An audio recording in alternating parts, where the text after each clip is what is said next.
미국, 이스라엘과 이란 간의 군사적 충돌이 나흘째 격화하면서 피해가 속출하고 있습니다.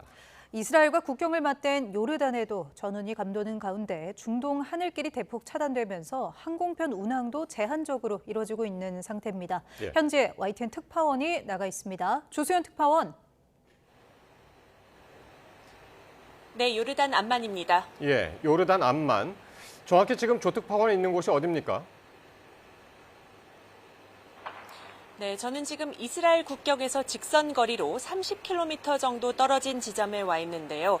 이란이 이스라엘로 미사일을 발사할 때 이곳 요르단 상공을 지나기 때문에 수시로 공습 사이렌이 울리고 있습니다.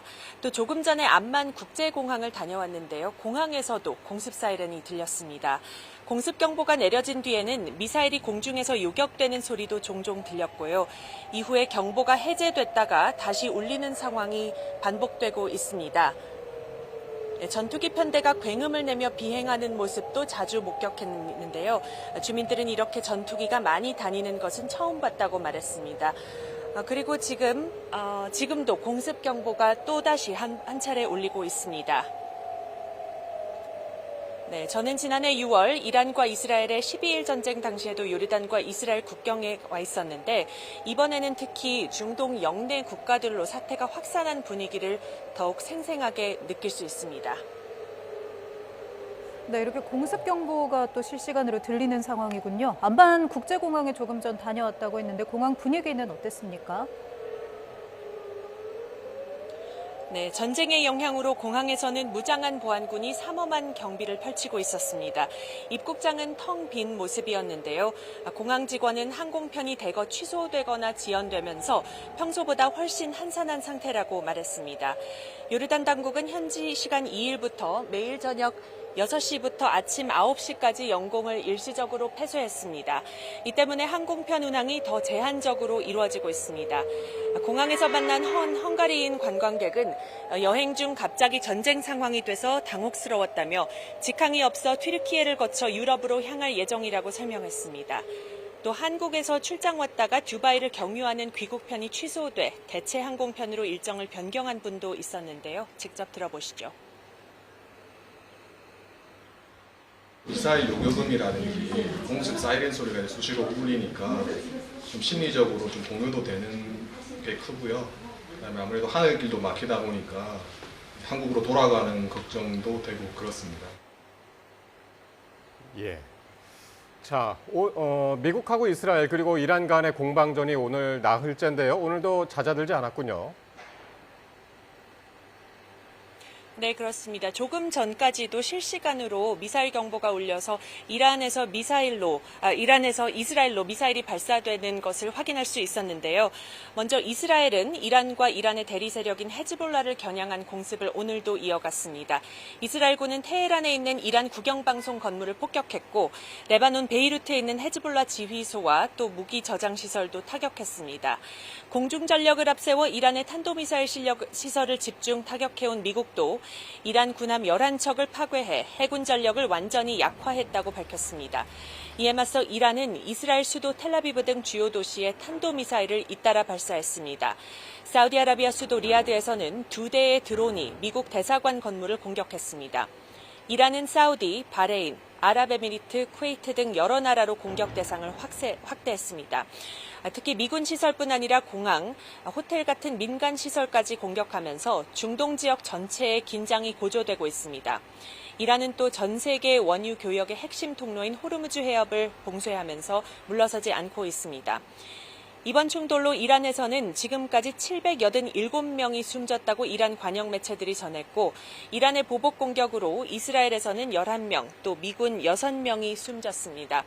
레바논에서도 수십 명이 사망했고 아랍에미리트에선 3명, 쿠웨이트와 바레인에서도 각각 1명의 사망자가 보고됐습니다. 지금까지 요르단 암만에서 YTN 조수연입니다. 네, 이렇게 이란에 대한 공격과 경고 수위를 계속 높이고 있는 미국이 중동 지역에 머무는 자국민에게 지금 떠나라면서 대피령을 내렸습니다. 하지만 중동의 하늘과 바닷길이 모두 막혀 있어 이동하기도 쉽지 않습니다. 이어서 김종욱 기자입니다. 미국 국무부가 자국민 대피령을 내린 중동 국가와 지역은 14곳입니다. 이란과 바레인, 쿠웨이트, 이집트, 레바논, 오만, 사우디아라비아, 아랍에미리트, 이스라엘 등입니다. 국무부 영사 담당 차관보는 안전 위험에 따라 해당 국가에 체류 중인 미국민은 가능하면 상업 교통편을 이용해 즉시 출국할 것을 촉구한다고 밝혔습니다. 사우디 주재 미국 대사관은 현지 시간 3일 새벽 드론 타격으로 불이 난 뒤 체류 국민에게 자택 등 실내 대피를 권고하는 공지를 올렸습니다. 중동 내 미국 대사관들은 줄줄이 폐쇄되거나 직원들이 철수하고 있습니다. 쿠웨이트 주재 대사관은 추가 공지가 있을 때까지 모든 업무를 멈춘다며 미국 시민들에게 대사관으로 오지 말고 즉시 대피처를 찾아 몸을 피하라고 촉구했습니다. 대피령은 내려졌지만 중동 하늘과 바닷길 모두 마비돼 움직이기가 쉽지 않습니다. 지난달 28일 공습 개시 이후 중동 지역 항공편이 11,000편 이상 취소돼 100만 명 넘게 직접 영향을 받은 것으로 파악됐습니다. Thinking of plans to try and get out, maybe it's travel to Islamabad and that's about 4 hours from Lahore, and then take a flight direct to the UK. 수천 명씩 태운 크루즈선 여러 척도 걸프만 인근 항구에 정박한 채 대기 상태여서 승객들은 배에 갇혔습니다. 이 와중에 일부 부유층이 사설업체를 통해 공항이 정상 운영되는 나라로 이동해 전세기를 이용하면서 가격이 뛰어오르고 이탈리아 국방장관은 휴가 중이던 두바이에서 자국민 수백 명이 고립된 상태에 정부 전용기로 혼자 귀국해 거센 비난을 받는 것으로 전해졌습니다. YTN 김종욱입니다. 이란 등 중동 지역에 체류 중인 우리 국민들이 현지 공관의 도움으로 대피하고 있는 것으로 전해졌습니다. 김진아 외교부 2차관은 브리핑을 통해 이미 몇 개 나라에서 현지 대사관 등 우리 공관의 지원 아래 대피가 이루어지고 있다고 밝혔습니다. 다만 안전 확보를 위해 정확한 이동 경로나 대피 인원 등에 대해서는 대피 작전이 완료되는 대로 공유하겠다고 덧붙였습니다. 이란 혁명수비대가 통과를 시도하는 배를 공격하겠다고 밝힌 호르무즈 해협과 그 인근에 우리 국적 선박 40여 척이 있는 것으로 집계됐습니다. 해양수산부는 호르무즈 해협과 페르시아만, 오만만 등지에 한국 선박 40여 척이 있다고 밝혔습니다. 또 사태 발생 이후 안전한 곳으로 대피하도록 했고 호르무즈 해협에 진입하지 말도록 조치했다고 밝혔습니다. 현재까지 우리 선박의 피해는 없는 것으로 파악됐다고도 전했습니다. 이렇게 우리나라로 수입되는 원유 70%가 통과하는 에너지 수입의 길목, 호르무즈 해협의 통행이 막히면서 국제 유가가 요동치고 있습니다. 기름값 상승이 불가피한 상황에 소비자들은 물론 산업계도 상황을 예의주시하고 있는데요. 정부는 사태 장기화에 대비해 수입선 다변화를 추진한다는 방침입니다. 보도에 윤태인 기자입니다. 경기도의 한 주유소, 기름을 채워 넣는 차량이 늘어서 있습니다. 이란 사태 충격으로 기름값이 오를 거란 우려에 시민들 마음도 다급해졌습니다. 기름이 부족하진 않는데 조금 채워 넣고 싶어서 저번에 한 번도 전쟁 일어났다 했을 때 기름값이 그때 막 좀 폭등했었거든요. 그때 생각하니까 이제 또 그때만큼 오를 것 같아서. 호르무즈 해협은 전 세계 해상 원유 거래량의 20%, 우리나라 수입 원유의 70% 가까이가 지나는 탓에 에너지 대동맥으로도 평가받습니다. 하지만 이란 사태로 통행이 어려워지면서 국제 유가가 요동쳤고 브렌트유 선물 가격의 경우 한때 13% 급등하며 배럴당 82달러를 넘기기도 했습니다. 지난달 셋째 주부터 오르기 시작했던 주유소 기름값은 국제 유가가 급등하면서 더 가파르게 상승할 거란 전망이 나옵니다. 국제 유가는 통상 2주간 격을 두고 국내 주유소 가격에 반영됩니다.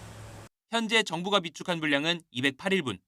정부는 당장 수급에 문제는 없지만 사태 장기화에 대비해 중동이 아닌 다른 지역 원유 물량 확보를 추진한다고 밝혔습니다.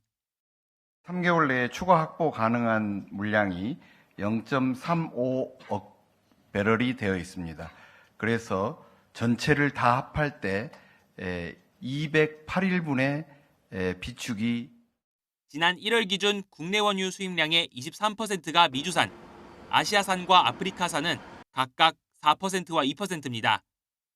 정부가 수입선 다변화를 시도하고 있지만 장기 계약 물량이 많은 데다가 현물 구입 물량이 제한적이고 다른 나라의 수요도 급증할 수밖에 없어서 가격 상승은 불가피할 전망입니다.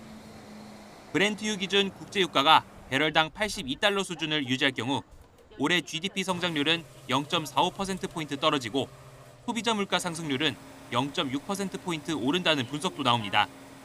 사상 초유의 호르무즈 해협 봉쇄 여파로 불확실성이 커지면서 정유업계를 비롯한 산업계는 긴장 속에 이란 사태를 주시하고 있습니다. YTN 윤태인입니다. 중동발 악재의 코스피도 결국 무너졌습니다. 이 외국인 투자자의 투매에 7%가 급락하면서 6천선이 무너졌고 또 한 달 만에 매도 사이드카가 발동됐습니다. 달러 강세도 맞물리면서 원달러 환율은 20원 넘게 뛰어올랐습니다. 손효정 기자입니다. 사흘 연휴 동안 중동발 충격을 비켜갔던 코스피는 장을 시작하자마자 1% 넘게 밀렸습니다. 개인이 저가 매수에 나서면서 지수 하단을 받치는 듯 했지만 외국인의 매도 공세가 거세지면서 3거래일 만에 6천선을 내줬습니다. 한때 선물 지수가 5% 급락하면서 자동 매도 주문을 멈추는 사이드카도 한 달 만에 다시 발동됐습니다. 장 후반 내림폭은 더욱 커졌고 코스피는 7% 하락한 5,791포인트로 마감했습니다. 외국인의 5조 원 넘는 투매에 코스피는 하루 만에 450포인트 빠지며 역대 최대 하락폭을 기록했습니다. 전쟁 위협의 호르무즈 해협이 사실상 봉쇄되면서 방산과 정유주는 신고가를 기록한 반면 항공, 철강 종목은 직격탄을 맞았습니다. 20만 전자와 100만 닉스가 무너지는 등 반도체, 자동차와 같은 주도 종목도 줄줄이 급락했습니다. 이란과의 문제점들이 이제 발생을 하면서 이게 장기화될 가능성이 좀 있겠구나라는 그런 매도가 나오고 그러면서 이제 대형주 중심으로 해서 물량이 쏟아진 거예요. 코스닥 지수는 잠깐 반등했다가 5% 가까이 떨어진 1137로 거래를 마쳤습니다. 지정학적 불확실성이 커지면서 이른바 한국형 공포지수인 코스피 200 변동성 지수도 6년 만에 최고 수준으로 치솟았습니다. 다른 주요 증시보다 코스피 하락폭이 더 컸는데 단기간 급등에 따른 부담과 대외 악재 영향이 한꺼번에 반영된 영향으로 분석됩니다. 또 유가가 치솟으며 이란 사태 영향이 단기 조정에 그칠 거란 낙관론도 약해졌습니다. 전쟁 양상의 불확실성이 어느 정도 해소될 수 있어야 시장의 어떤 투자 심리가 안정이 될 수 있을 것 같고요. 유가 급등폭이 계속 커지면 주가 조정도 더 이루어질 수 있다라고 봐야겠죠. 원달러 환율도 26원 넘게 뛰어오른 1,466원으로 주간 거래를 마쳤습니다. 외국인의 주식 매도에 달러 강세가 맞물리며 지난해 4월 이후 11개월 만에 가장 높은 상승폭을 나타냈습니다. YTN 손효정입니다. 네, 이렇게 미국, 이스라엘과 이란의 전쟁이 이어지는 가운데 트럼프 대통령이 지상군 투입 가능성까지 거론하면서 중장기전도 불사하겠다는 의지를 내비쳤습니다. 관련해서 양욱 아산 정책연구원 연구위원 모시고 지금까지의 전황과 전망 짚어보겠습니다. 어서 오십시오. 네, 안녕하십니까. 예. 이 전쟁이라고 표현해도 되나 모르겠는데 어쨌든 나흘째를 지금 이제 맞았고요. 예. 양측의 공방이 계속되고 있는 것 같고 사상자도 이제 많이 늘고 있고. 예. 현재 전황부터 좀 한번 짚어주시죠. 예, 일단은요 이렇게 보셔야 됩니다. 미국과 이스라엘 연합군의 네. 공중 우세, 즉 제공권을 장악하고 이란 지상의 방공망까지 제압한 상태에서 체계 마비 작전을 수행하고 있다. 그리고 여기에 대해서 예. 이란은 사실은 초기에 수뇌부가 제거돼서 굉장히 의사결정이 혼란이 있는 상황이긴 합니다만은요. 그럼에도 불구하고 자신들이 보유하고 있는 미사일과 드론, 그다음에 해외의 대리 세력들을 활용해서 비대칭적인 반격을 통해서 소모전 그리고 장기전으로 끌고 가려고 하는 그런 모습이다라고 말씀을 드리겠습니다. 그래서 말씀을 드리면은요. 지금 현재 모습은 전면전이 아닌 고강도의 제한된 전쟁이다. 그리고 이것이 장기로 갈지 단기로 갈지 어떻게 보면 지금 그 갈림길에 서 있다 이렇게 말씀드릴 수 있겠습니다.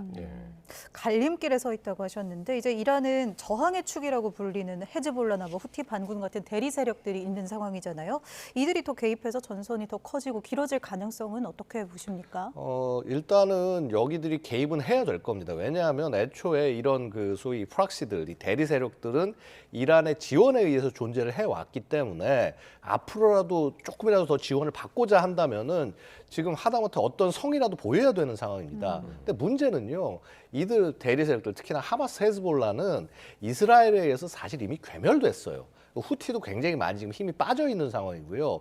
그래서 분명히 이들이 어떠한 행동에 나설 수는 있습니다만은요, 이것이 전황을 바꿀 정도의 타격은 될 수가 없을 거고, 아마도 간헐적인 공격, 그래서 이렇게 그 주위를 이스라엘군 혹은 미군의 주위를 돌리는 그런 역할을 할 겁니다. 즉 지금 전선이 너무 이란에만 집중이 돼 있어서 이란의 부담이 커지기 때문에 그 부담을 돌리기 위한 그런 역할은 일부 수행할 수 있을 것이다라고 판단됩니다. 예. 이란에서는 장기전으로 끌고 가려고 하고 있다라고 말씀을 하셨습니다만은 트럼프는 4, 5주를 얘기했잖아요. 예. 4, 5주 만에 끝낼 거고 근데 그보다 좀 더 걸릴 수도 있다. 예. 라고까지 이야기를 하는데 그러면 그 끝나는 시점 예. 이게 목표가 있을 거 아닙니까? 뭐가 예. 목표가 이루어져야 이제 끝나는 건데. 자, 이거 목표를 한번 좀 이제 분석을 해볼게요. 네. 목표를 보면 일단 이제 이 전쟁이라고 하는 거는 일단 정치적 목표, 군사적 목표가 있겠죠, 그렇죠? 예, 정치적 목표는 딴 거 없습니다. 꿇어 상대방을 굴복시키는 거죠, 그렇죠? 그래서 이란이 핵 개발도 못하고 그다음에 얌전하게 굴겠습니다로 굴복시키는 게 궁극적 목표일 텐데, 자 그걸 위해서 참수작전을 했습니다만 되려 그렇게 다 잘 안 돼요. 지금 이란은 복수를 외치고 있는 상황이죠, 그렇죠? 자. 그리고 그럼 군사적 목표로 가겠습니다. 군사적 목표에서 해야 될 것은 자 일단은 궁극적으로는 핵 개발 능력을 더 이상 이제 핵 관련된 능력을 완전히 없애버리는 거. 그 다음에 그 이외에 생각할 수 있는 것은 자 미사일, 드론 이런 것들을 생산하고 그다음에 공격하고 그다음에 뭐 쌓아놓고 있지 않습니까? 이런 것들을 없애버리는 것. 예. 그 다음에 또 호르무즈 해협 봉쇄가 위협될 수 있으니까 해군력을 없애는 것. 그리고 또 이런 문제를 일으킬 수 있는 대리 세력들도 정리하는 거. 그러니까 한 4가지 정도 군사 목표로 생각할 수 있을 거예요. 그러니까 굉장히 리스크가 많지 않습니까? 이 4가지를. 그러니까요. 이걸 4주, 5주 내에 할 수 있냐. 근데 이게 목표를 좀 조정을 한다면 어느 정도 할 수 있습니다. 무슨 말인고 하니 자 일단 드론하고 미사일들 같은 것들은 이란이 쏴서 없애기도 하지만 지금 저렇게 그냥 공중이 막을 수단이 아무것도 없는 상태에서 일방적으로 공격을 하면요. 한 2주 정도면 주요한 시설들은 다 정리가 됩니다. 해군력도 마찬가지고요. 그 나머지 이제 지하에 숨겨놓는 게 있을 텐데 그런 것들이 이제 추가 타격, 그래서 벙커버스터 가진 추가 타격 통해 가지고 없앨 수 있거든요. 그럼 실질적으로 주요한 가시적인 목표들, 그래서 지금 이 중동의 경제를 흔들 수 있는 목표들은 한 2, 3주면 정리될 수 있어요. 예.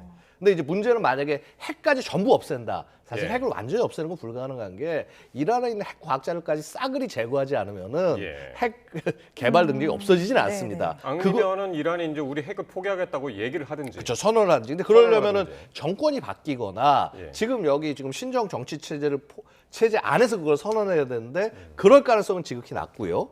자, 그러면은 정권은 교체해야 되는데 교체가 되려고 하면은 안에 대한 세력도 있어야 되고 혹은 이 기존의 세력을 무너뜨릴 만큼 반군 세력도 있어야 되는데 양쪽 다 부재한 상황이거든요. 그래서 사실은 이게 장기로 끌고 가려면 한도 끝도 없이 장기로 끌고 갈 수 있지만 목표를 제한한다면 의외로 단기에 끝낼 수도 있다라는 거예요. 목표 수준을 낮추면. 예. 그러니까 여기서 사실은 이겁니다. 트럼프가 왜 이 전쟁에 개입해서 이걸 끌고 가려고 하냐를 생각해 보면은요. 결국은 자신이 이루고자 하는 성과거든요. 그래서 정치적 성과를 충분히 거뒀다라고 판단이 되는 시점에서 정확히 한번 중간에 성과를 정리를 하는 거죠. 야, 우리 이만큼 했으니까 이래서 이란의 군사적 능력이 완전히 녹아내렸어. 이제 더 이상 우리한테 위협은 못해. 핵 얘기는 빼고요. 자, 그렇게 해서 2, 3주 작전하고 난 다음에 자, 이제 끝났어. 우리 이제 미국은 더 이상 여기서 싸우지 않고 이제 평화를 추구하겠어. 그리고 빠진 다음에 실제 이후 관리는 이스라엘이 하는 거죠. 이런 전략이 충분히 가능하다는 겁니다. 네, 오늘로 이제 충돌이 나흘째고 트럼프 대통령도 대규모 공격을 시사하는 듯한 그런 발언들을 했지만 마크 루비오 장관도 가장 매서운 타격은 아직 시작도 안 했다. 뭐 이런 이야기를 했습니다. 앞으로 짧은 기간 안에 더 강도 높은 공격들을 좀 암시하는 거라고 볼 수 있을까요? 충분히 가능하죠. 그러니까 아까도 말씀드렸다시피 지금 눈에 보이는 표적들은 정리해 나가고 있습니다만은 이제 눈에 보이지 않는 지하에 숨겨진 표적이라든가 무기 저장고 아니면 숨겨진 발사대 이런 것들을 일일이 찾아서 하는 것들이 조금 까다로울 수 있는데 자 이런 것들을 더욱더 적극적으로 할 수 있고요. 근데 사실 무서운 거는요. 저는 물리적 표적을 타격하는 것도 훨씬 더 무서운 건 따로 있다고 봅니다. 뭐냐면 뭐 사이버 정자전, 심리전, 그다음에 경제적 기반 타격 이런 것들을 통해서 나라 전체를 흔들고 정치적으를 흔들어 놓고 그다음에 안에다가 이란 내부에 제가 말씀드렸습니다만 여태까지 존재하지 않던 반군 세력, 그다음에 정치 세력을 씹어 놓는 것만 하더라도 상당한 아마 이란에게 타격이 될 수 있다. 맞습니다. 그래서 그 현재 이 신정 정치 체계에 반대하는 대안 세력을 하나 세워놓고 이란이 내전에 빠지게 만들면은요 그것만큼 좋은 해결책이 어디 있겠습니까? 지금 이란에서 지금 이제 그 미국이나 이스라엘로 이제 반격하는 측이 이란 혁명대? 혁명대인가요? 이슬람 혁명 수비대 이렇게 얘기를 합니다. 이게 정규군하고는 좀 다른 분명히 아니에요. 그러니까 보면은 나치 그 친위대라고 생각하시면 됩니다. 그러니까 일종의 준군사 조직이고요. 물론 여기 되게 재밌는 것이 육군도 있고요. 육군이 15만 명이나 있습니다. 육군도 있고 해군도 한 2만 있고 항공우주군 한 15,000명 정도 있고 그다음에 쿠드스군이라고 그래서 이제 뭐 해외에서 특수작전 수행하고 이제 소위 테러전 수행하는 그 군대 한 2만 명 있고요. 바시즈 민병대 병력까지 있어서 이거 다 합치면 25만 명이나 됩니다. 근데 이게 말씀드렸다시피 수직 계열화된 군 조직이 아니라 약간 어떤 뭐 지역별로 좀 분산이 된 그래서 소위 이 체제를 유지하기 위한 그런 무장 세력이기 때문에 이게 뭐 예를 들어서 지휘부를 타격해서 없앤다라고 하더라도 정말 지휘부가 한꺼번에 다 없어지는 건 아니라는 거죠. 그래서 그나마 이렇게 좀 파편화된 저항들이 일어나고 있다. 이렇게 말씀드릴 수 있겠습니다. 지금 이제 제일 위협적인 게 주변 그러니까 꼭 당사자가 아니더라도 지금 제일 관심이 많은 게 지금 호르무즈 해협 폐쇄란 말이에요. 지금 그게 가능한 얘기입니까? 저 지도상으로는 상당히 이제 좁아 보이긴 하지만 어쨌든 그곳에 있는 것을 전부 다 이제 막을 수 있는 건지 이란이. 자, 그러니까 이런 거죠. 그러니까 우리 언제나 이 역사로 돌아가 볼 수밖에 없는 게 1980년대, 85년 정도부터인가 보면 유조선 전쟁이라는 게 일어나요. 당시 이란, 이라크들이 서로 전쟁을 하다가 이제 상대방을 경제적으로 마비시키기 위해서 이 호르무즈 해협 지나가는 배들 무차별 공격을 하는 거죠. 근데 공격할 때 대단한 게 필요한 게 아니라 그냥 어차피 일반 상선이고 유조선 지나가는 거기 때문에 그거를 소형 고속정에 가가지고 가서 막 미사일 쏘거나 아니면 기뢰를 띄우는 거 이런 것만으로 충분히 피해가 입을 수 있다라는 겁니다. 그래서 사실은 굉장히 많은 병력을 들이지 않고도 이거를 피해를 입힐 수 있다는 건데요. 이때 미국이 어떻게 대응했냐면요.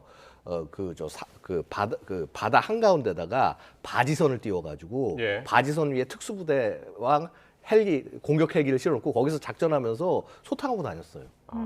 그러니까 이게 현실적으로 이걸 제거하는 게 불가능하냐? 가능합니다. 그래서 상당 부분 이제 그 대형 함선들은 이미 지금 미군이 다 격침시키고 있고 이제 문제가 되는 게 뭐 소형 함정, 뭐 드론, 뭐 아니면 대함 미사일을 숨겨놓은 거 이제 이런 것들이 이제 문제가 되는데 이것은요 결국 어떻게 하면 철저한 해상 감시를 통해서 이런 부분들을 이제 탐지를 하고 제거를 하는 작전을 수행을 해야 될 거고요.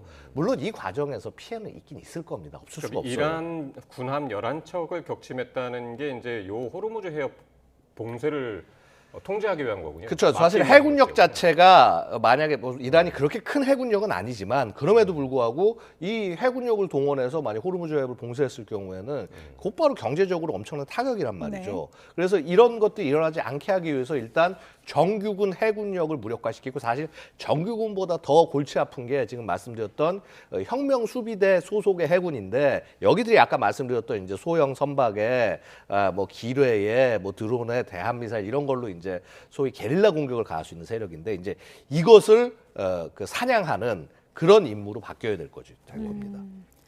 네, 여기에 이제 더해서 트럼프 대통령이 지상군 투입 가능성도 어느 정도 거론을 했습니다. 근데 미국은 원래 이제 중동의 지상군 투입을 좀 극도로 꺼려하는 분위기였잖아요. 이런 발언 배경은 뭐라고 볼 수 있을까요? 일단 기본적으로 트럼프는 이 전쟁을 길게 끌고 갈 생각은 없고, 그렇다면 사실은 지상군은 절대로 보내면 안 되죠. 근데 그럼에도 불구하고 지상군 얘기를 꺼낸 것은 결국 그런 정도로 이 지상군 투입을 싫어하고 장기전을 싫어하는 트럼프 나지만은 절대로 이 부분은 내가 정치적 결단을 내겠다라고 하는 그런 결의를 보여주는 것이다라고 말씀드릴 수 있겠습니다. 뭐 이것을 뭐 블러핑이다라고 표현을 일부 하기는 합니다만, 나는 이 정도로 심각하고 이것을 굉장히 그 진지하게 바라보고 심지어 투입도 할 수 있다.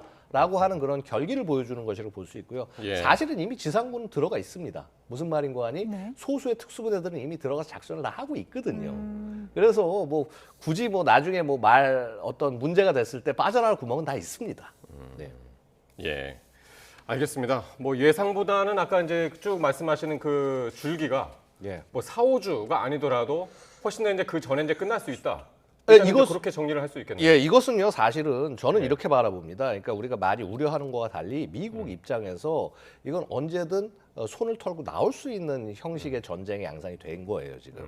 그러니까 이 모든 작전의 그림과 이런 것들은 이스라엘이 이 커다란 판을 마련을 하고 사실 어떻게 보면 트럼프에게 들어와서 정치적 승리를 안겨준 거, 자기는 이스라엘은 이란 제거, 이란 제압이라고 하는 실리를 걷어가려는 그런 전략인 겁니다. 그렇다고 한다면은 여기서 미국 입장에서 이게 더 길게 끌고 가게 될 경우에는 이게 우리한테 이득이 되지 않는다? 그러면 언제든 발을 뺄 수 있다라고 저는 바라보고 있습니다. 그래서 그럼 그 발을 빼는 시점이 언제냐? 지금 말씀드렸다시피 주요한 지상의 어떤 그런 미사일과 이런 기지들을 없애고 해군력들을 어느 정도 정리하고, 그래서 최소 앞으로 2, 3주 작전 더 하고 나면은 사실은 이 이런 공습으로, 정기적인 공습으로 할 수 있는 작전은 더 없어질 겁니다. 이전에 아프간 경우 같은 경우를 보면은 뭐 표적이 적기도 했지만은 사실상 거의 2주 만에 항공 작전으로 다 끝났어요, 표적이. 근데 이란 같은 경우는 표적이 좀 더 많으니까 한 3, 4주 뭐 그 정도 더 하고 나면은 더 이상 항공 작전으로 제거할 표적은 없어질 수도 있는 겁니다. 그러니까 과연 이 과정 안에서 앞으로 이제 1, 2주 동안 미국이 얼마나 많은 자산들을 최대한 집중해서 공격을 가할 것이냐, 그 부분을 보면은 이게 언제 정도 끝날지 저는 더 보일 수 있지 않을까 생각합니다. 네, 여기까지 말씀 듣도록 하겠습니다. 아산정책연구원 양욱 연구위원 함께했습니다. 고맙습니다. 감사합니다.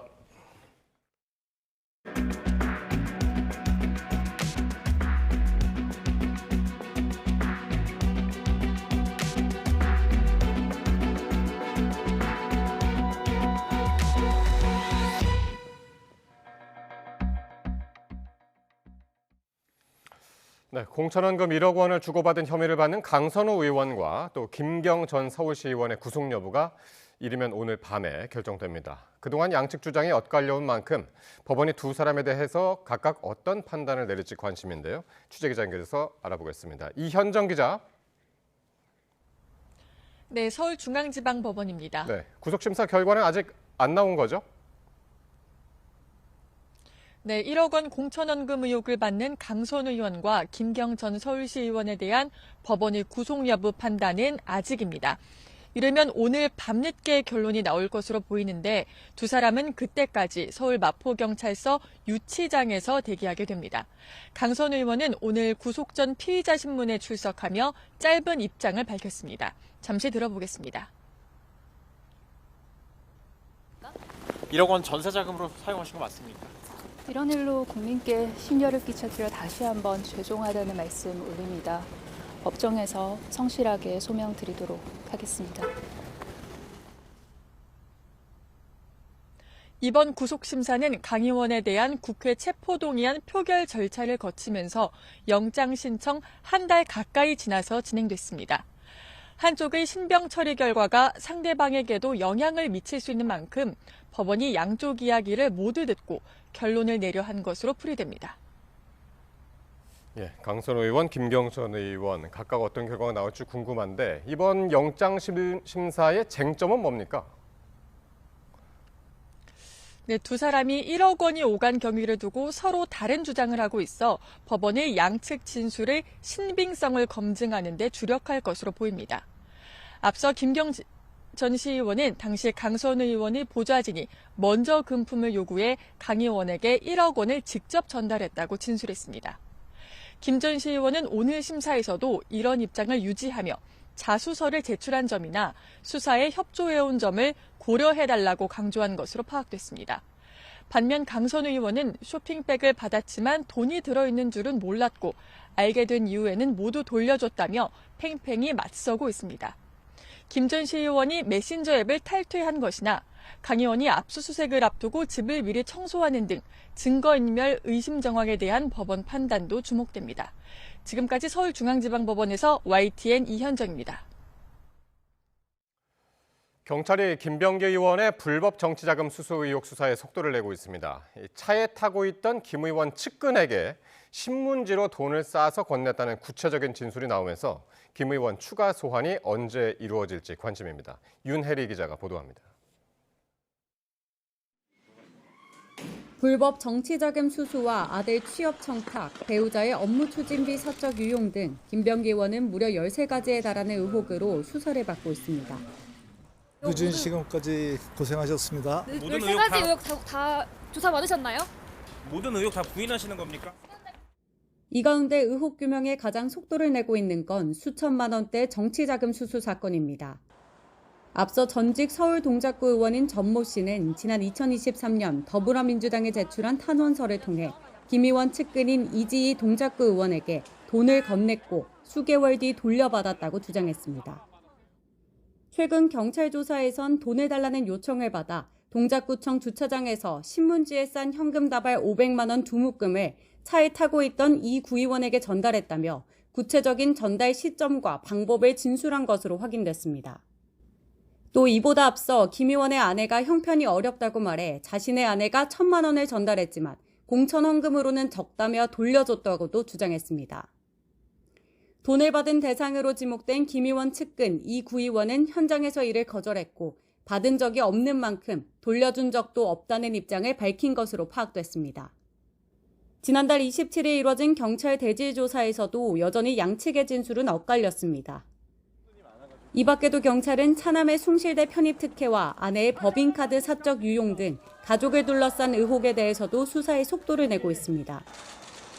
김 의원은 앞선 두 차례 소환 조사에선 혐의 대부분을 부인한 것으로 전해졌습니다. 아내와 아들, 관련자들을 잇따라 불러 조사한 경찰은 김 의원을 조만간 다시 소환해 조사할 것으로 보입니다. YTN 윤혜리입니다. 2월 임시국회 마지막 날까지 충남, 대전, 대구, 경북 행정통합법은 국회 문턱을 넘지 못했습니다. 지방선거 전 행정통합은 사실상 어려워진 분위기인데 여야는 서로에게 책임을 떠넘기고 있습니다. 보도에 김다현 기자입니다. 6.3 지방선거 전 충남, 대전, 대구, 경북 행정통합은 물 건너간 분위기입니다. 2월 임시국회 마지막 날까지 여야 원내대표가 협상을 시도했지만 끝내 이견을 좁히지 못한 겁니다. 이견은 오늘 회동에서는 해소되지 않았습니다. 원만하게 합의에 이르지 못하게 된 점 매우 송구스럽게 생각합니다. 민주당은 국민의힘이 대구 경북 통합에 오락가락하며 본회의 상정을 막았고 경북 8개 시의회 의장단이 반대하는 등 내부 정리도 되지 않았다고 지적했습니다. 또 TK 통합에 진짜 찬성한다면 쌍둥이법인 충남 대전 통합에도 찬성하라고 압박했습니다. 국민의힘 지도부는 뭐 하나 제대로 하는 게 없습니다.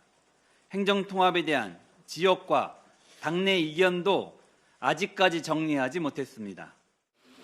반면 국민의힘은 대구 경북 통합을 위해 필리버스터를 포기하는 대승적 결단을 내렸는데도 민주당이 법사위와 본회의를 열지 않았다고 비판했습니다. 이어 민주당의 횡포는 대구 경북 시도민 우롱이자 국민 골탕 먹이기라고 강조했습니다. 지금 골탕 먹이고 있는 것은 야당이 아닙니다. 대구 경북 시도민이고 나아가 대한민국 국민입니다. 국민의힘 소속 대구 경북 자치단체장들도 상경해 통합 불발 책임은 여당에 있다며 민주당을 규탄했습니다. 규정대로 해주면 되는데 이것을 차일피일 미룰 것은 다른 술수가 있다고 보이는데. 정부가 행정통합의 마지노선으로 제시한 3월 3일이 이렇게 마무리됐습니다. 여야가 한 목소리로 TK 통합을 외치고 있지만 일이 전혀 진척되지 않은 건데요. 결국 지방선거 유불리와 거물급의 등판까지 고려한 장외 여론전이라는 분석이 나옵니다. YTN 김다현입니다. 국민의힘이 사법 3법의 위헌성을 주장하며 청와대 도보 행진으로 장외 여론전에 돌입했습니다. 이른바 윤허개인 세력이 대거 몰렸는데 민주당은 극우 세력에게 꼬리를 살랑대는 거라고 평가절하했습니다. 부정원 기자입니다. 민주당 주도로 사법 3법이 통과되고 나흘째 본회의장에서 속수무책, 바라만 봤던 국민의힘은 규탄 여론전을 시작했습니다. 지난해 9월 야당 탄압 규탄 대회 이후 반년 만에 다시 거리로 나섰습니다. 강력하게 경고합니다. 장기 독재의 꿈을 버리고 헌정 질서를 수호하기 위해 거부권을 행사해야 할 것입니다. 의원 80여 명이 앞장서 대국민 호소대장정 구호를 외쳤지만 정작 함께 걸은 건 윤허개인 세력이었습니다.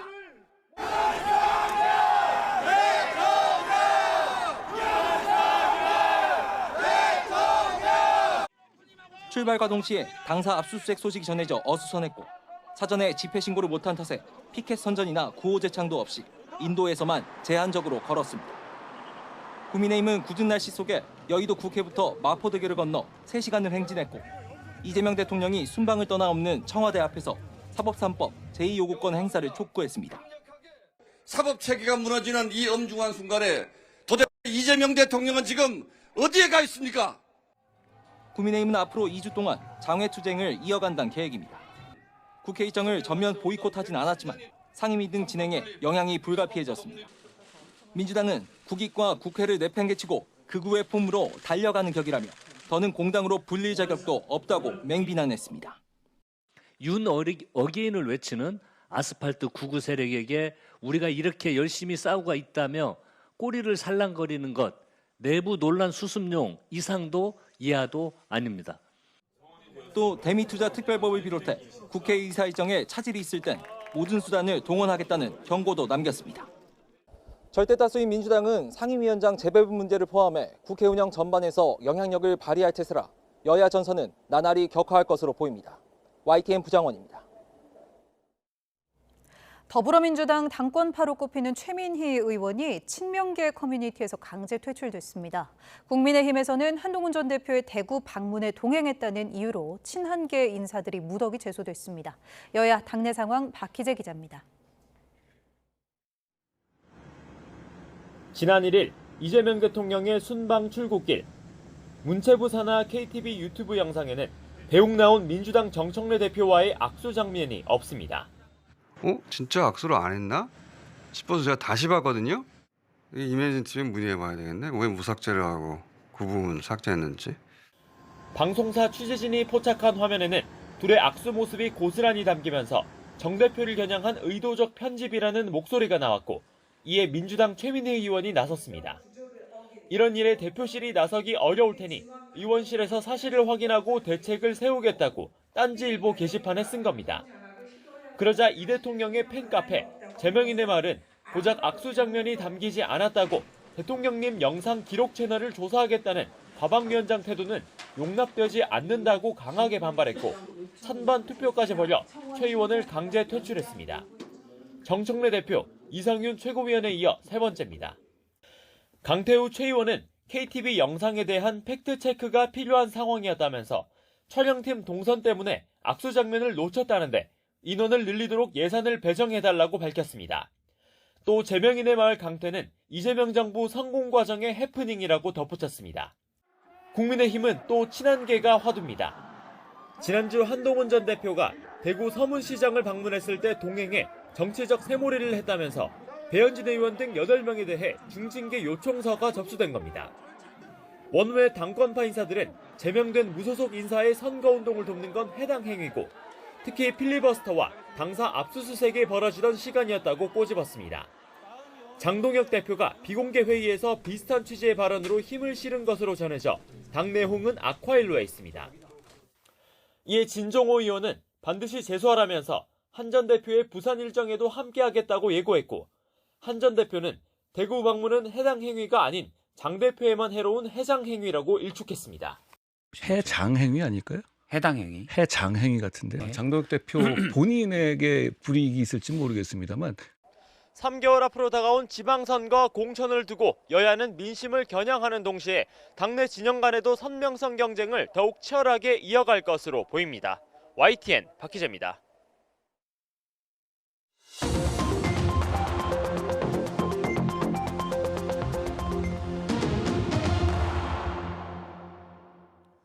네, 미국 이스라엘과 또 이란 간의 군사적 충돌이 나흘째 이어지면서 정부도 대응 태세를 강화하고 있습니다. 한편 여야는 대구 경북 이 행정통합 문제를 놓고 이견을 좁히지 못하고 있는데요. 오늘은 최창렬 용인대 특임교수, 최수영 정치평론가와 함께하겠습니다. 어서 오십시오. 네. 자, 정치평론가 두 분 모셨습니다만 오늘 이 얘기는 안 할 수가 없죠. 미국, 이스라엘 그리고 이란 간의 이제 공방이 오늘 나흘째 계속되고 있는데 사상자도 이제 많이 늘었고요. 이란만 하더라도 이제 700명이 넘고 공식적으로 이제 그렇기 때문에 실질적으로는 한 2,000명 가까이 된다는 얘기도 나오고 있고 해서 그리고 사실 이게 이제 하메네이가 사망했을 때까지만 하더라도 이제 금방 끝날 것 같은 분위기였는데 트럼프는 4~5주 얘기하고 있고 전문가들에 따라서는 더 길게 보는 사람도 있단 말이에요. 어떻게 전문가들의 의견이 갈리더라고요. 네. 근데 이제 트럼프 대통령은 4주를 얘기했는데 오늘 보도는 이제 지상군 투입할 수 있다 이렇게 얘기를 했어요. 그런데 제가 볼 때는 지금 이 전쟁은 다분히 정치용이에요. 트럼프 대통령이 11월 중간 선거를 앞두고 지금 여러 가지 지지율도 안 좋고 관세 문제로 대법원에서 연방 대법원에서 위헌 판결이 났잖아요. 관세에 대해서. 그런 것들 만회하기 위한 저는 국면 전환이다. 그게 굉장히 강하다고 보고. 바로 그렇기 때문에 이게 장기로 갈 수 없다라는 거예요. 장기로 가게 되고 지상군 투입하게 되는 게 장기전이 이제 불가피한데 트럼프가 빠져나갈 길이 없어요. 제가 보는데 그래서 아마 4주는 좀 더 갈 수 있다 하더라도 그리고 이란도 한계가 있을 겁니다 아마. 하메네이가 죽으면 바로 이제 진정될 것 같다고 봤던 건 이제 최고 지도자였으니까 10년인가요? 이렇게 통치를 했던 이제 대통령의 위에 있는 신정 체제잖아요, 이란이. 그렇죠. 근데 지금 이란의 그 체제 자체가 여러 개로 분산돼 있다는 거 아니에요. 어느 한쪽 지휘부가 괴멸되더라도 다른 데서 중첩적으로 할 수 있는 이런 상황을 만들어 놓은 시스템이 있기 때문에 가는 것 같은데 이란이 여러 공격을 하고 반격을 가하고 있습니다만 저는 한계가 있다고 보고 그래서 제가 볼 때 이건 장기전으로 갈 수가 없는 전쟁이다. 모르죠. 전혀 우리가 예상치 못했던 변수가 나올 수는 있겠습니다만 지금을 봐서는 여러 가지 상황을 고려해 볼 때 물론 이란이 계속 확전을 시도하는 것 같아요. 민간인에게 피해를 주기 위해서 뭔가 협상으로 가더라도 이제 유리한 국면을 조성하려 하는 것 같긴 한데 그럼에도 불구하고 한계가 있어 보인다. 이런 말씀 일단 드립니다. 총론적으로 말이죠. 교수님 말씀 듣는 사이에 이제 지금 새로운 소식 한 가지 들어와가지고요. 지금 이란에 체류하고 있던 우리 국민 23명이 우리 시간으로 오늘 저녁에 투르크메니스탄으로 무사히 대피를 했다는 소식입니다. 근본 대피 인원은 주 이란 대사관에서 임차한 버스 2대에 나눠 타고 어제 오전에 출발했고요. 중간 기착지에서 1박을 한 후에 오늘 저녁에 이란하고 투르크메니스탄은 이제 국경을 넘어서 안전하게 입국 수속을 마쳤다고 합니다. 현재는 주 투르크메니스탄 대사관에서 임차한 버스를 이용해서 수도 아시가바트로 이동 중이고요. 내일 한국도는 제3국으로 개별 출국할 예정입니다.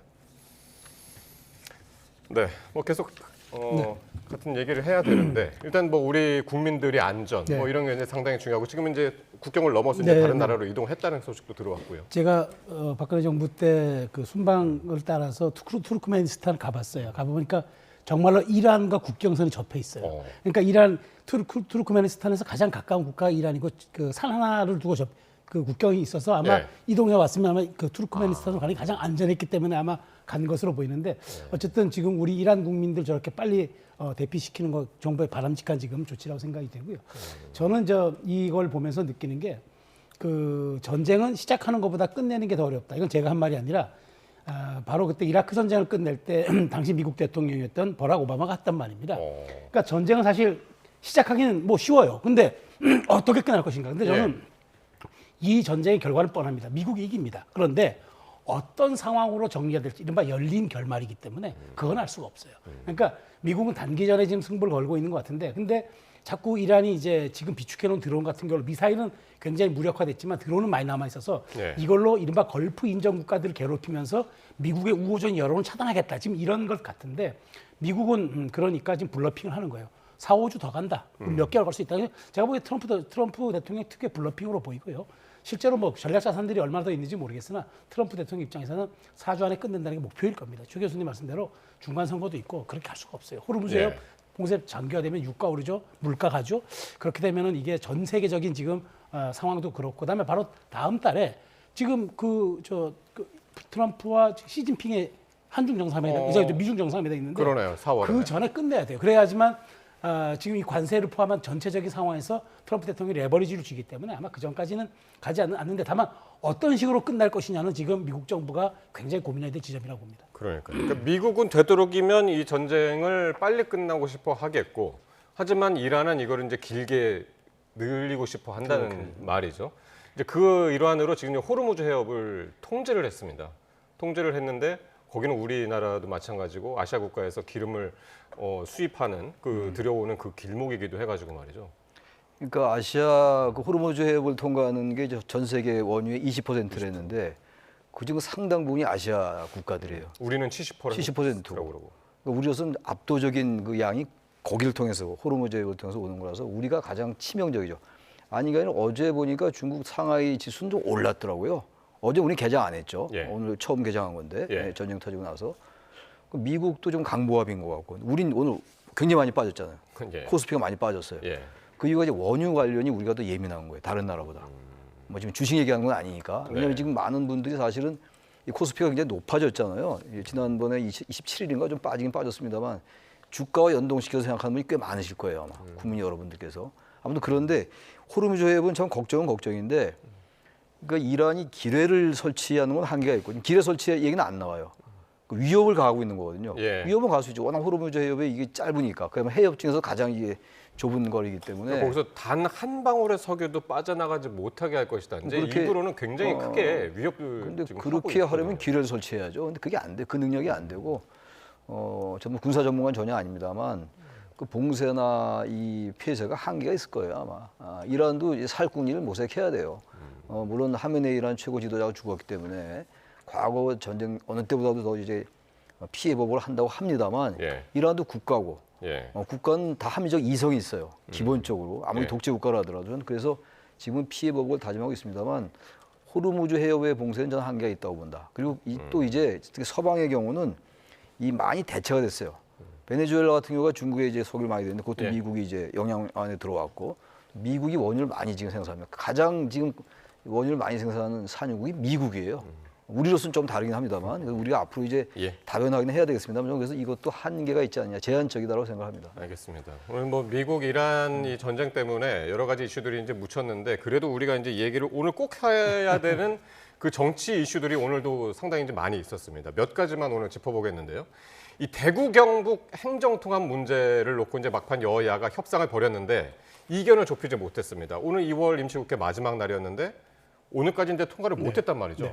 서로 이제 책임 공방 중입니다. 근데 이거는 저는 뭐 국힘이 문제를 만들었지만 결과적으로 여당이 이렇게 가면 안 된다는 거죠. 왜 대구 경북을 처리하면 안 됩니까? 물론 표면적 이유는 대구 경북의 여론이 일치하지 않았다는데, 어쨌든 지금 정치인들이 모두 합의해서 해달라고 했어요. 그 조건을 필리버스터까지 중단했어요. 근데 지금 민주당은 완전히 당신들이 합의되지 않았다는 이유로 얘기하는데, 아니 100% 합의되지 않은 건 대전 충남도 마찬가지고 하는데, 제가 보기에 민주당의 속내는 이거 같아요.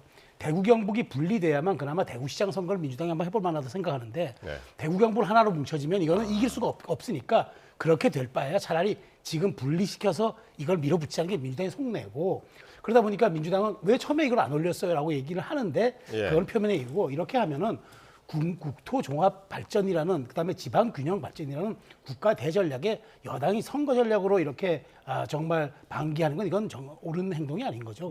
그렇기 때문에 저는 기회는 남아 있다고 봅니다. 그러니까 뭐 3월 3일이 시한이라는데 저는 그렇게 보지는 않고요.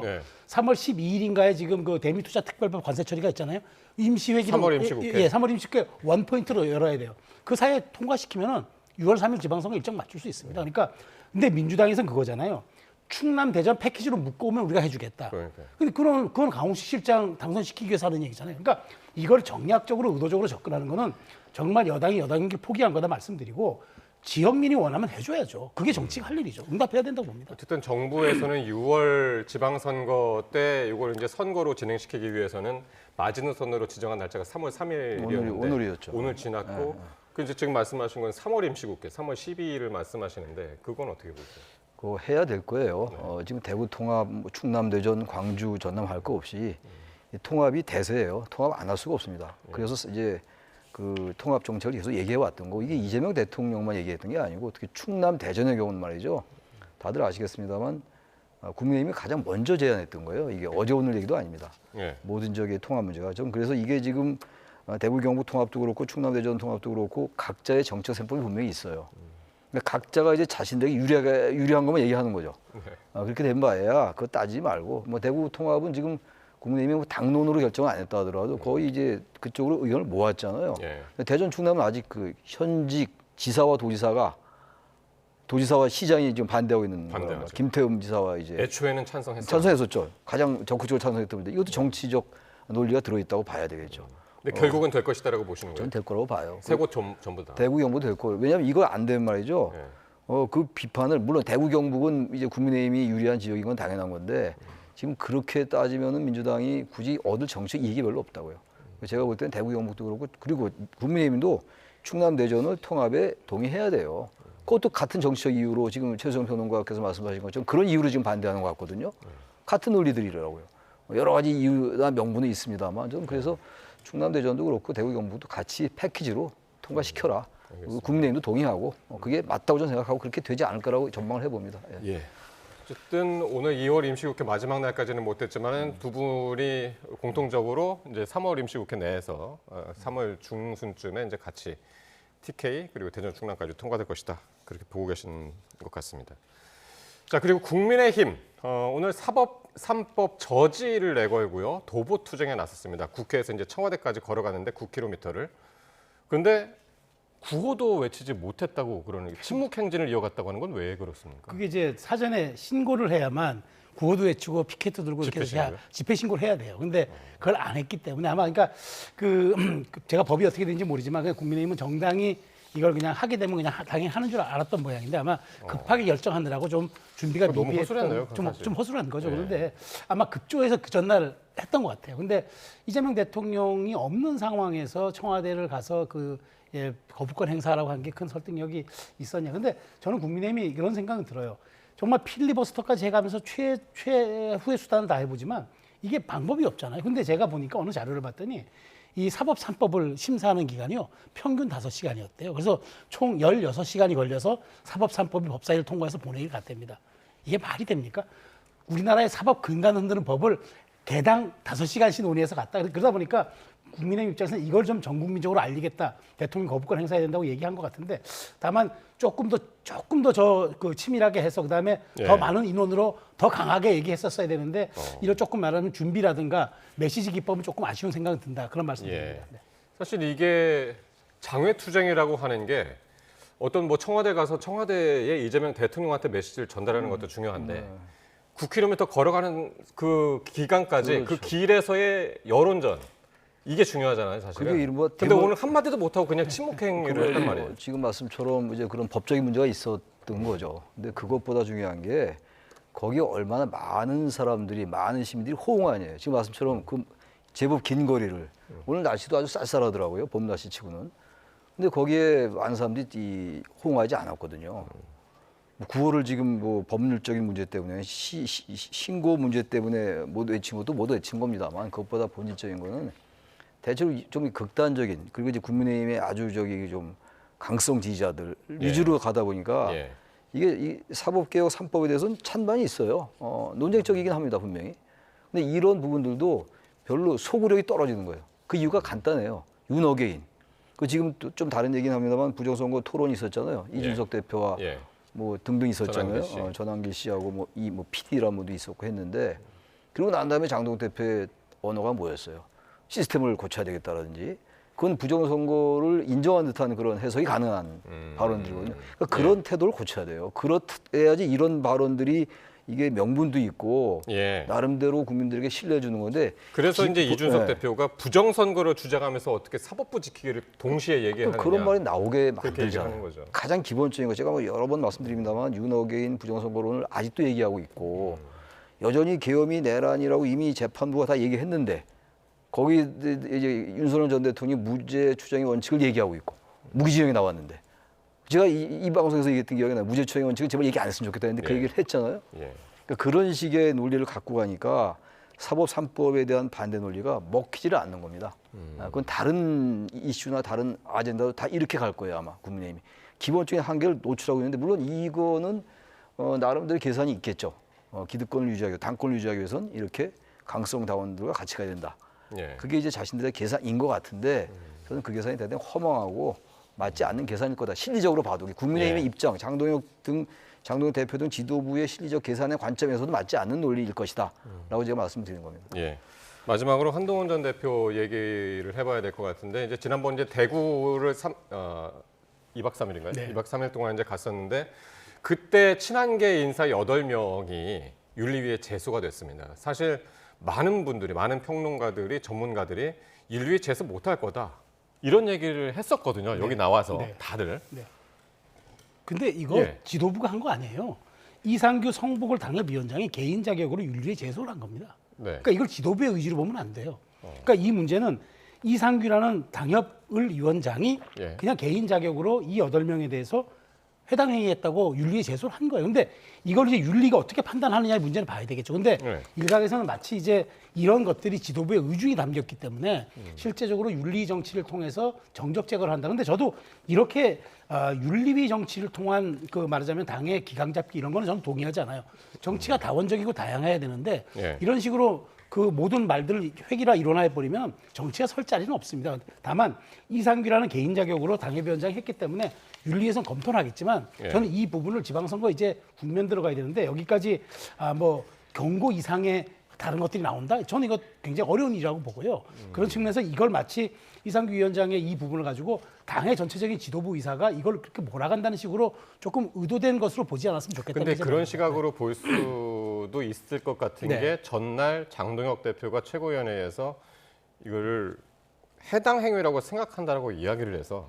네, 그렇죠. 그러니까 제 말씀은 그러니까 설령 그렇게 간다 하더라도 나중에 최종 결말은 경고 정도로 가는 게 맞다고 보는 거지.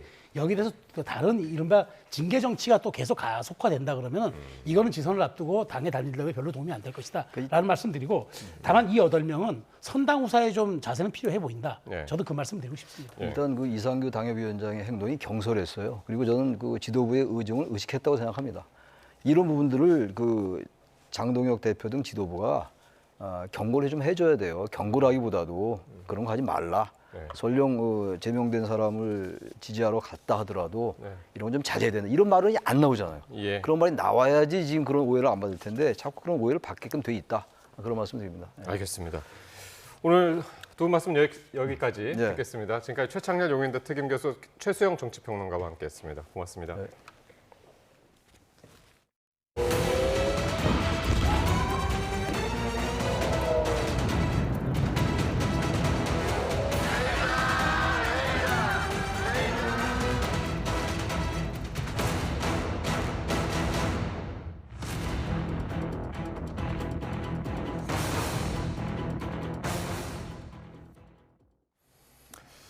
네, 앞서 속보로 전해드렸는데요. 이란에 체류 중이던 우리 국민 일부가 육로를 통해서 인접국인 투르크메니스탄으로 무사히 대피했다는 소식입니다.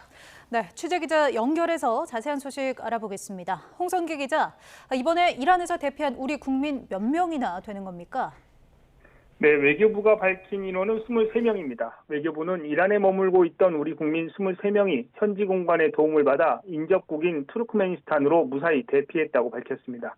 이들은 우리 시간으로 어제 주 이란 한국대사관에서 마련한 버스 2대를 나눠 타고 이란을 출발했는데요. 이동 거리가 길어서 중간에 하루를 묵은 뒤 오늘 저녁에 투르크메니스탄 국경에 도착했습니다.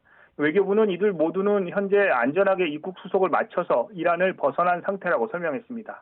또 지금은 주 투르크메니스탄 한국대사관에서 마련한 버스로 갈아타고 수도 아시가바트로 이동하고 있습니다. 이후에는 개별 일정에 따라서 내일 한국 또는 본인들이 정한 제3국으로 출국 예정이라는 게 외교부 설명입니다. 이란에는 그동안 우리 국민 60여 명이 체류 중인 것으로 전해졌는데요. 이번에 일부 대피가 이뤄지면서 현지에는 이제 50명 안팎으로만 남아있을 것으로 보입니다. 지금까지 외교부에서 전해드렸습니다.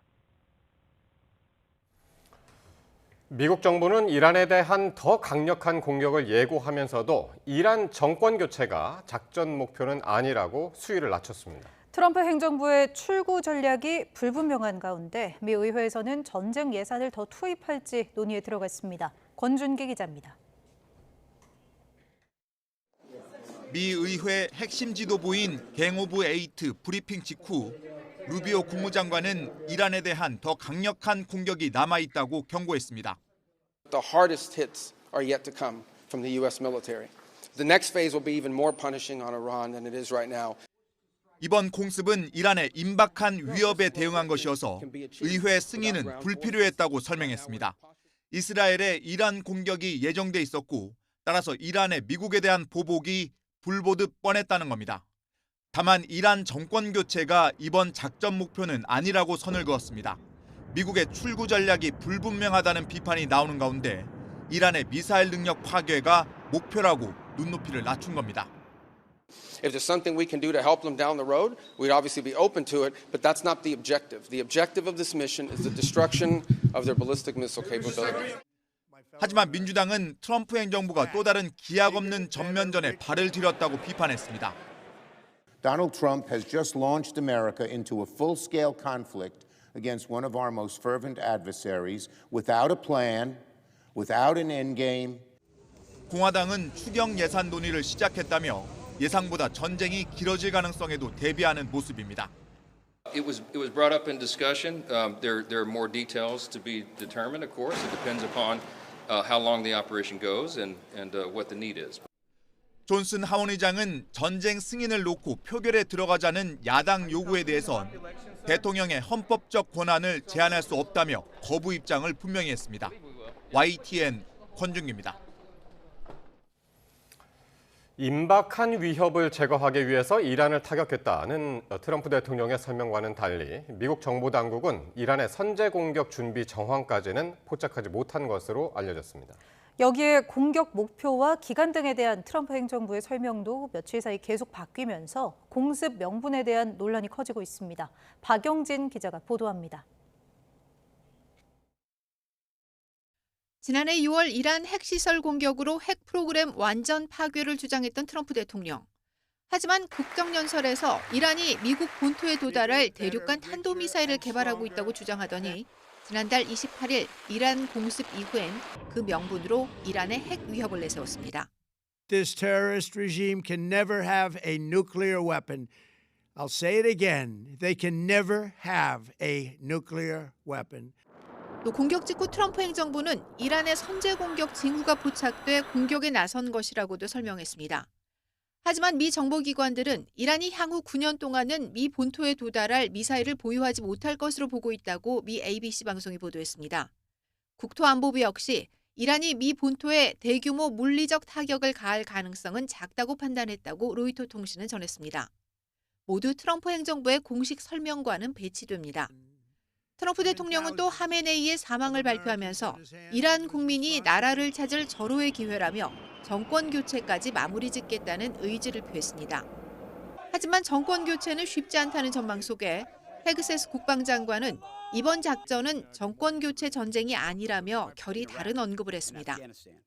공격 직후 트럼프 대통령은 2, 3일 후면 대이란 공격을 종료할 수도 있다고 말했지만 다시 공격이 최장 4주까지 이어질 것이라고 말을 바꿨고 이제 지상전까지 거론하며 확전 가능성을 언급하고 있습니다. Right now we're not postured for ground forces, but obviously the president has those options. He's never going to rule out anything. 공격 목표와 기간 등에 대한 설명이 계속 바뀌면서 전쟁 명분에 대한 논란이 커지는 가운데 트럼프 정부는 또 진짜 공격은 시작도 안 했다며 긴장을 더욱 고조시키고 있습니다. YTN 박영진입니다.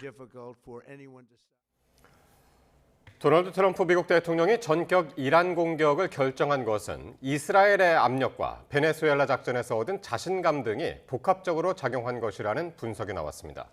이일 뉴욕타임스는 익명의 관계자들을 인용해 트럼프 대통령이 최근 몇 달간 이란을 향해서 대화와 공격 가능성 메시지를 교차적으로 내놓고 있었지만 실제로는 이러한 배경으로 인해 이란 공격 시나리오로 점점 기울고 있었다고 보도했습니다.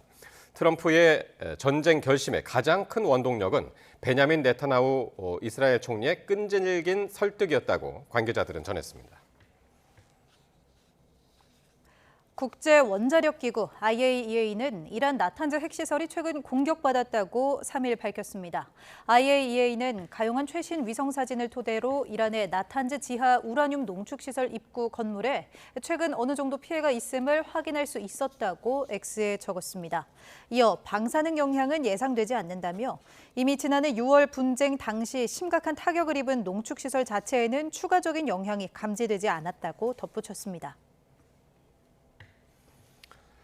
이란이 호르무즈 해협을 지나는 모든 선박을 불태우겠다며 단 한 방울의 석유도 빠져나가지 못하게 할 것이라고 경고했습니다. 전 세계 해상 원유 수송량의 20에서 30%를 담당하는 호르무즈 해협에는 이미 수백 척의 선박들이 발이 묶였습니다. 김선중 기자의 보도입니다. 바레인 항구에서 정비 중이던 미국 선적 유조선이 불길에 휩싸였습니다. 이번 공격으로 1명이 숨지고 2명이 다쳤습니다. 오만 북부 해역에 정박해 있던 유조선도 이란의 미사일에 맞아 불탔고 아랍에미리트 앞바다에서도 배 2척이 공격을 받았습니다. 이란 혁명수비대는 호르무즈 해협을 지나는 모든 선박을 불태우겠다며 단 한 방울의 석유도 빠져나가지 못하게 할 것이라고 위협했습니다. From now on, all navigating through the Strait of Hormuz is forbidden. No ship in every type is not allowed to pass from the Strait of Hormuz till next notice. 전 세계 해상 원유 교역량의 5분의 1이 호르무즈 해협을 통과합니다. 특히 우리나라는 90%가 넘는 원유가 호르무즈 해협을 통해 수입됩니다. 미국은 호르무즈 해협이 전면 폐쇄된 것은 아니라고 반박했지만 보험사들이 보험을 중단하면서 선박 750여 척의 발이 그대로 묶였습니다. 문제는 당장 다른 경로를 찾을 방법도 없다는 겁니다. But it's all upstream of the Strait of Hormuz. So if traffic is not egressing through the Arabian Gulf into the world markets, it doesn't matter. 전문가들은 해협 봉쇄가 길어질 경우 국제 유가는 배럴당 $100까지 갈 수 있다고 우려합니다.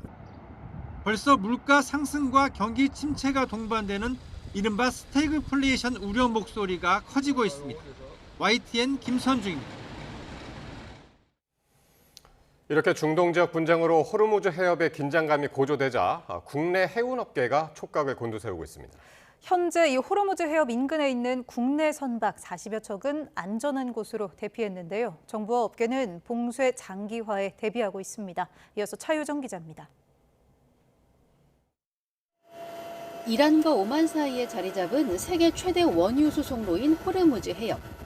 이란 영해로 이란이 국제적으로 불리해질 때마다 볼모로 삼았는데 이번에도 전쟁이 격화하면서 봉쇄 수위가 높아지고 있습니다. From now on, all navigating through the Strait of Hormuz is forbidden. 현재 호르무즈 해협 안에 있거나 페르시아만 등 인근을 운항 중인 국내 해운사 소속 선박은 40척 안팎인데 현재까지 피해는 없는 것으로 확인됐습니다. 해수부는 선박을 안전한 곳으로 대피하도록 하고 해협 진입을 금지하는 한편 중동 사태 비상대책반을 꾸렸습니다.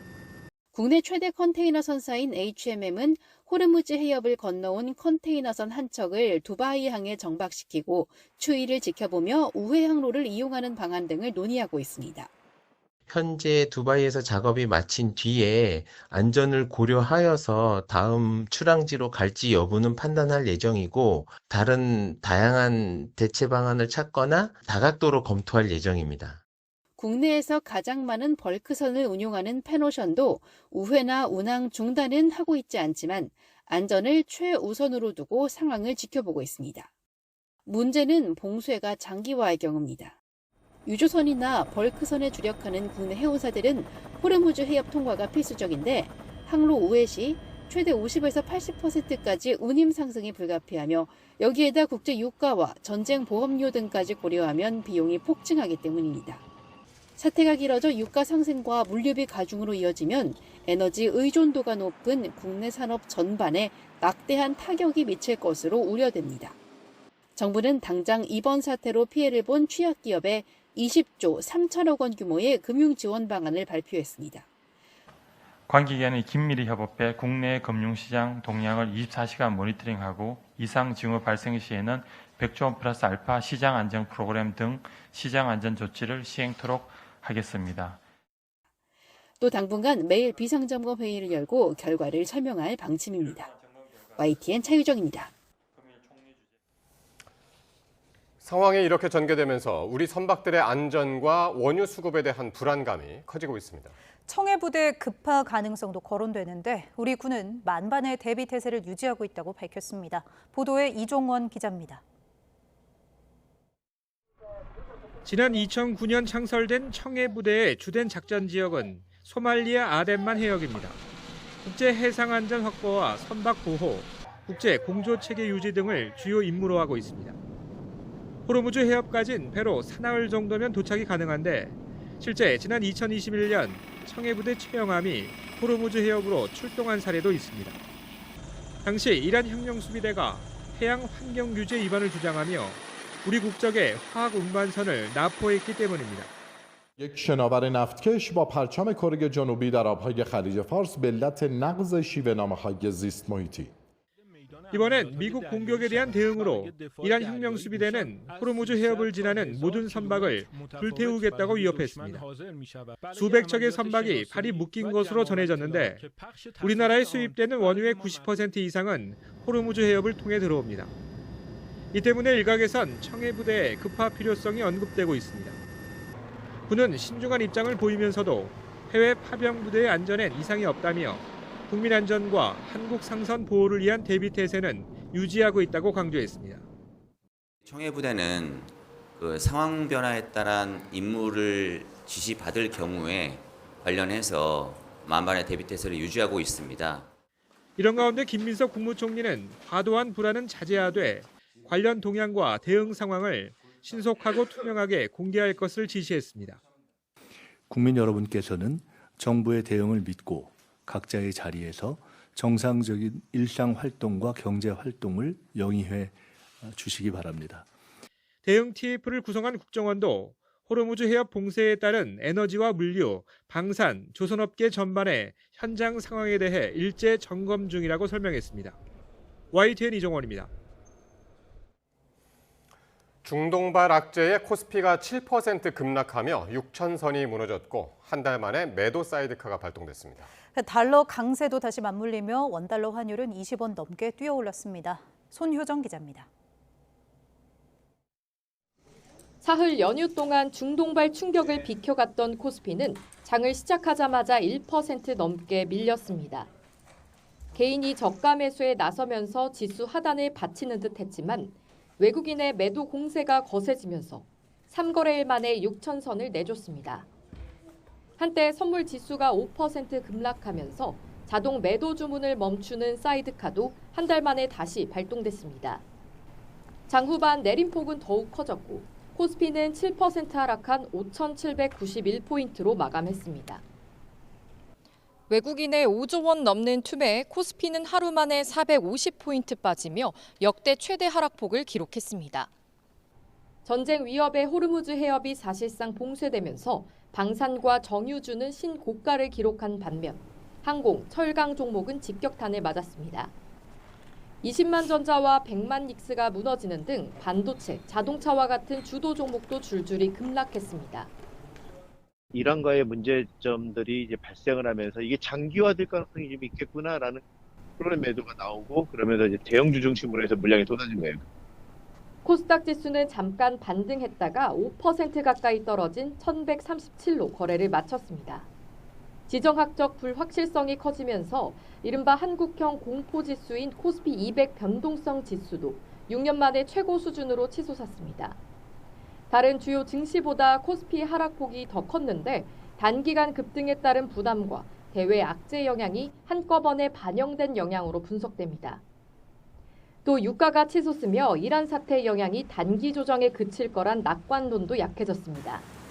전쟁 양상의 불확실성이 어느 정도 해소될 수 있어야 시장의 어떤 투자 심리가 안정이 될 수 있을 것 같고요. 이가 급등폭이 계속 커지면 주가 조정도 더 이루어질 수 있다라고 봐야겠죠. 원달러 환율도 26원 넘게 뛰어오른 1,466원으로 주간 거래를 마쳤습니다.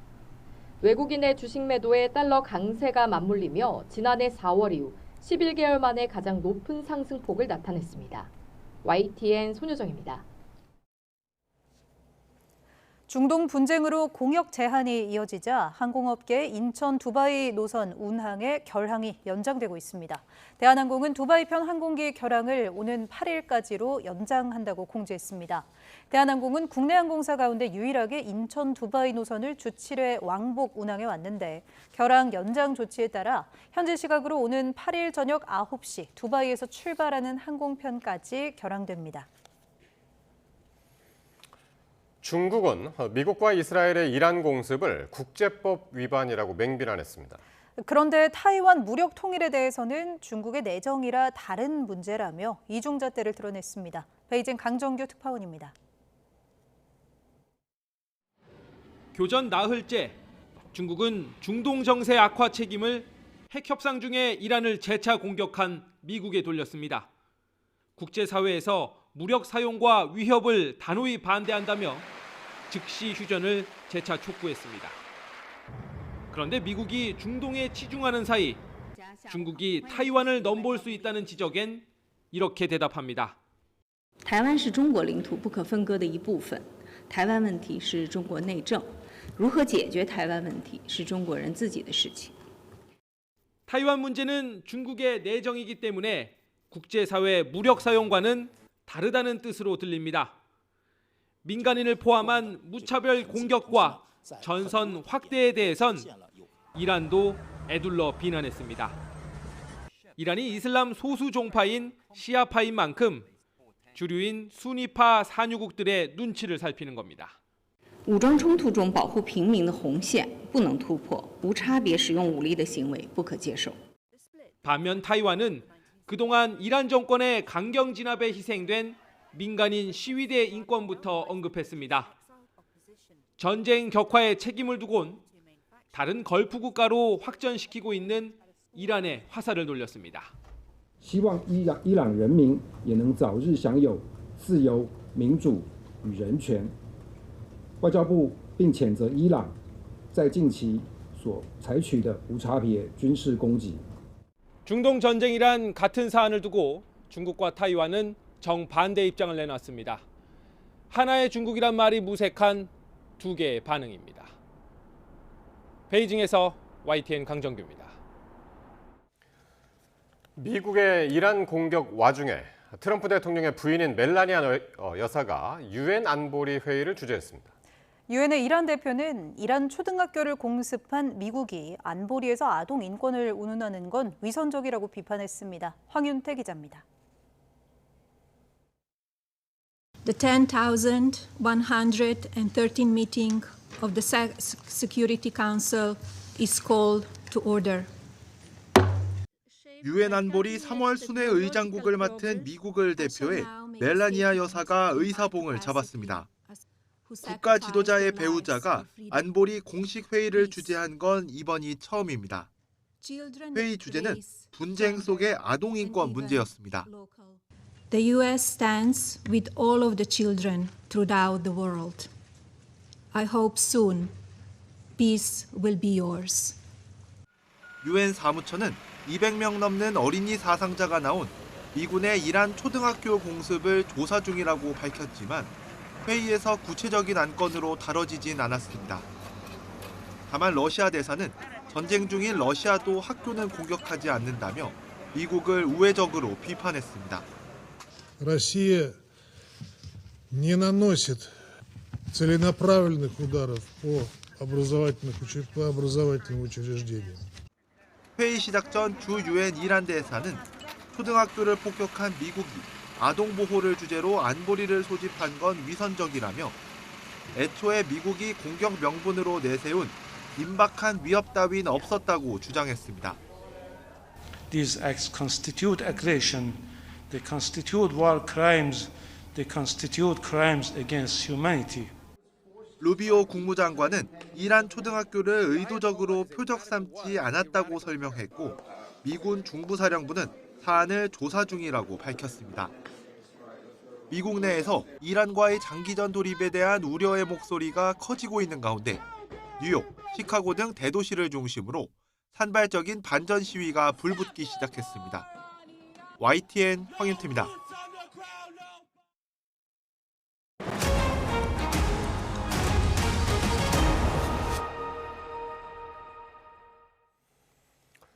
공천 헌금 1억 원을 주고받은 혐의를 받는 강선호 의원과 김경 전 서울시의원이 오늘 나란히 구속 갈림길에 섰습니다. 두 사람의 주장이 엇갈리는 가운데 법원의 판단에 주목됩니다. 정영수 기자입니다.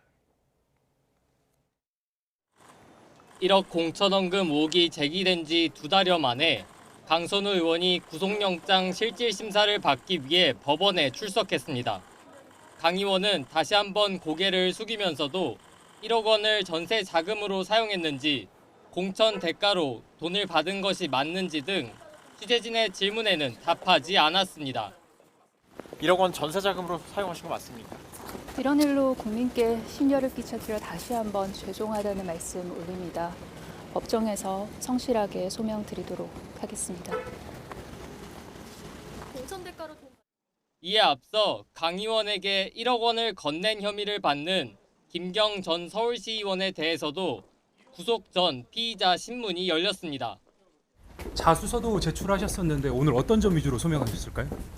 1억 원은 공천의 대가가 맞습니까? 강 의원과 김 전 시의원은 지난 2022년 지방선거를 앞두고 공천을 대가로 1억 원을 주고받은 혐의를 받고 있는데 법원은 두 사람 사이에 실제로 돈이 오갔는지 이 돈이 공천 대가였는지 중점적으로 살펴볼 것으로 보입니다. 두 사람은 그동안 서로에게 책임을 전가하며 각자 유리한 진술을 해왔는데 김 전 시의원은 강 의원 측 요구로 돈을 줬다고 진술한 반면 강 의원은 김 전 시의원에게 쇼핑백을 받았지만 돈이 든 줄 몰랐고 이후 모두 돌려줬다고 주장했습니다. 하지만 경찰은 강 의원에 대한 구속영장 신청서에서 김 전 시의원이 먼저 강 의원의 보좌관이었던 남모 씨에게 큰 거 한 장을 하겠다고 제안했고 강 의원이 이를 전달받은 후 공천 헌금을 받기로 마음먹었다고 적시했습니다. 경찰은 또 강 의원에 대한 압수수색 당시 집이 지나칠 정도로 정리정돈돼 있었고 휴대전화와 컴퓨터 등이 일절 발견되지 않았다며 구속 필요성을 강조했습니다. 김 전 시의원 역시 의혹이 불거진 뒤 미국으로 출국한 데 이어 메신저 앱을 탈퇴해 증거 인멸이 의심된다는 지적을 받았습니다.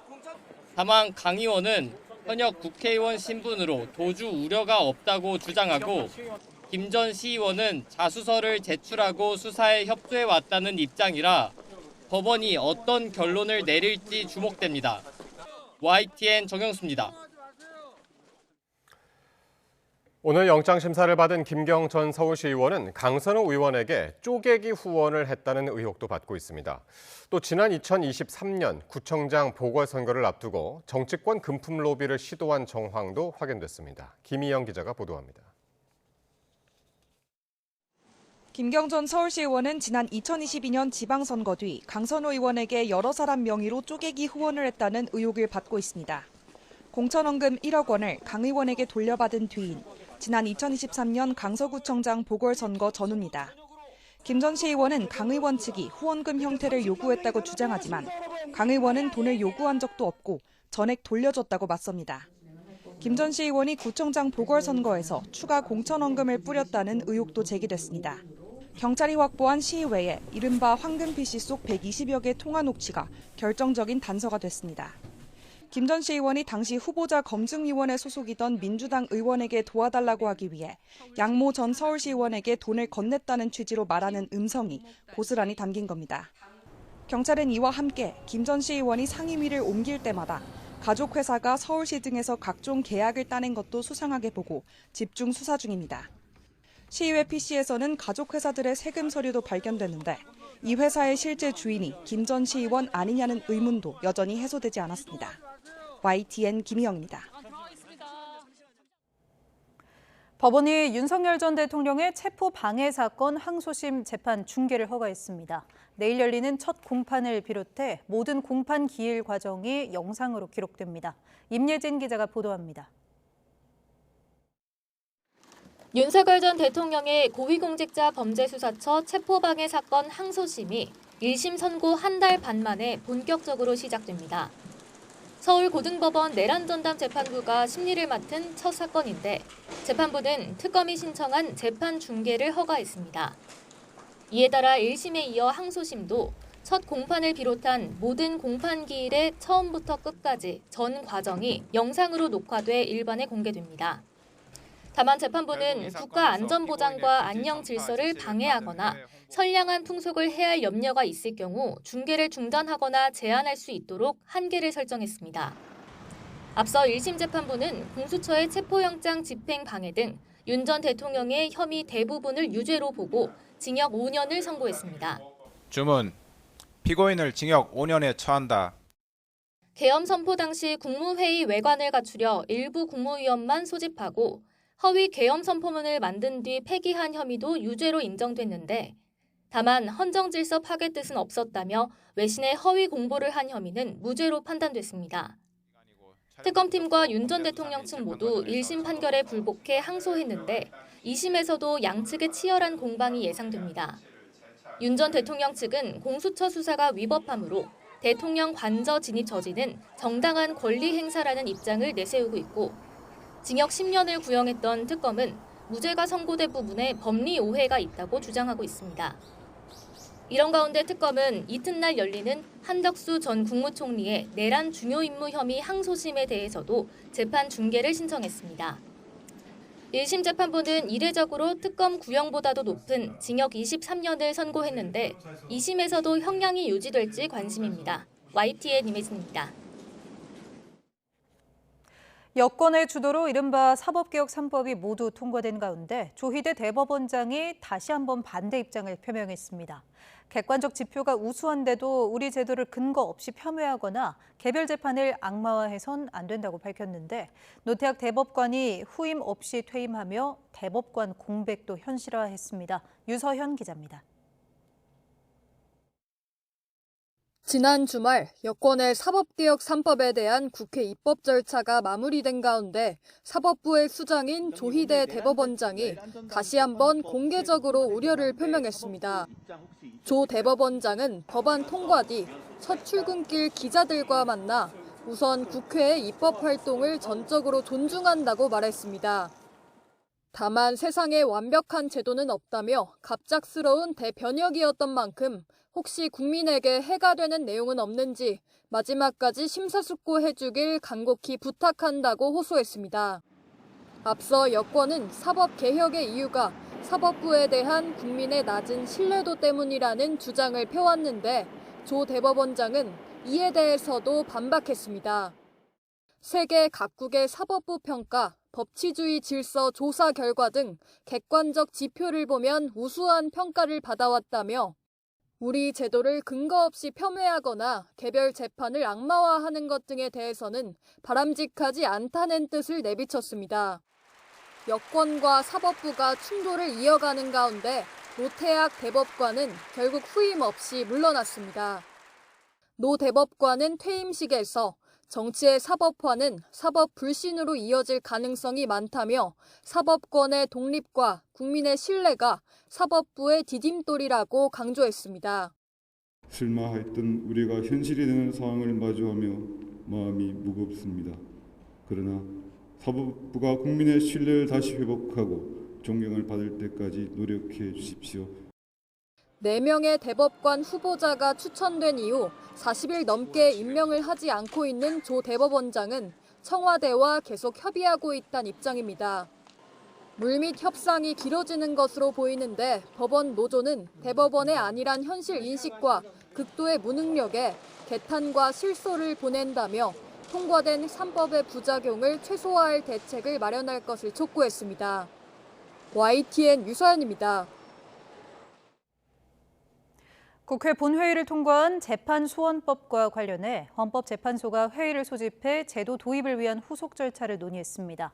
헌재 관계자는 재판소원을 허용하는 헌법재판소법 개정안이 국회 본회의에서 의결되면서 후속 절차와 준비 사항을 논의하기 위한 성격의 회의라고 설명했습니다. 또 회의에서 추가 예산과 인력 확충 등을 논의하고 관련 내규나 규칙 개정 작업에도 들어갔다고 덧붙였습니다. 헌재는 그간 국민의 기본권 보장을 위해 재판소원 도입이 필요하다는 입장을 거듭 밝혀왔습니다. 지난달 서울 반포대교에서 추락한 포르쉐 운전자에게 약물을 건넸다고 주장하는 병원 관계자가 경찰에 자수했습니다. 경찰은 약물 공급 경로와 공범 여부를 밝히는 데 수사력을 집중할 방침입니다. 표종우 기자의 보도입니다. 약물을 투약한 채 포르쉐를 몰다 추락사고를 낸 30대 여성 운전자 A씨는 구속 상태로 경찰 수사를 받고 있습니다. 마약류관리법 위반 혐의와 약물 운전 혐의 모두 인정하시나요? 프로포폴반 투약한 거 맞나요? 사고 직후 A씨 차량에서 다량의 프로포폴이 발견되면서 퓨처에 대한 의문이 커진 상황. A씨는 SNS 인플루언서로 활동하는 병원 마케팅 대행업체 대표인 걸로 파악됐는데 어제 A씨에게 약물을 제공했다고 주장하는 병원 관계자가 경찰에 자수한 걸로 확인됐습니다. 경찰은 이 관계자를 피의자로 입건하고 약물을 건넨 경위와 양 등 사실관계를 조사한 걸로 전해졌습니다. 또 A씨 업체에 대한 조사와 함께 이번 사고가 A씨가 업무상 관계를 맺어온 병원들과 관련이 있을 가능성도 열어두고 수사하고 있습니다. A씨가 약물 투약뿐 아니라 유통에도 가담한 건 아닌지 공범은 더 없는지도 수사 대상입니다. 이와 함께 사고 당시 A씨 차량에 부딪힌 차량 주인들의 신고도 잇따르면서 경찰은 A씨에게 약물 운전과 마약류관리법 위반 혐의에 더해 위험운전치상 혐의를 추가했습니다. 약물 등으로 인해 정상적인 운전이 곤란한 상태에서 차를 몰아 사람을 다치게 한 경우 적용되는 혐의입니다. 경찰은 A씨에 대한 조사를 마친 뒤 이번 주 안에 검찰에 송치할 방침입니다. YTN 표정우입니다. 오늘 저녁 7시 20분쯤 인천 청라동 인도에 주차돼 있던 지게차가 움직이면서 2살 여아를 덮쳤습니다. 크게 다친 여아는 의식을 잃은 채 병원으로 옮겨져 치료받고 있지만 중태인 것으로 파악됐습니다. 경찰은 지게차 소유주를 상대로 안전조치에 문제가 없었는지 등을 조사하고 있습니다.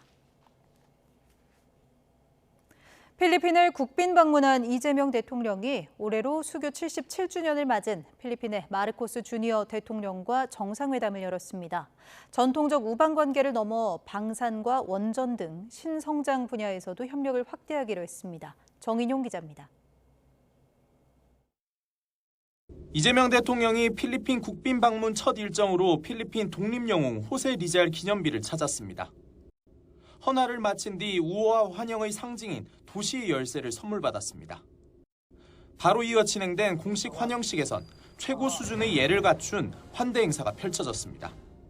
필리핀 의장대를 사열한 이 대통령을 위해 예포 21발이 발사됐고 우리 전통 민요 아리랑이 연주됐습니다.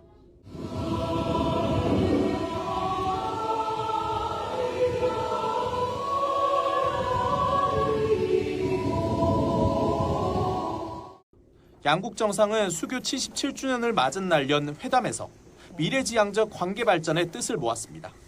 조선협력은 물론 필리핀 바탄 원전 건설 재개 타당성 조사와 신규 원전 도입 등 전략산업 분야의 공조를 강화하기로 했습니다. 필리핀 바탄 원전 재가동 사업과 신규 원전 건설 사업 진출의 물꼬를 텄다는 의미입니다.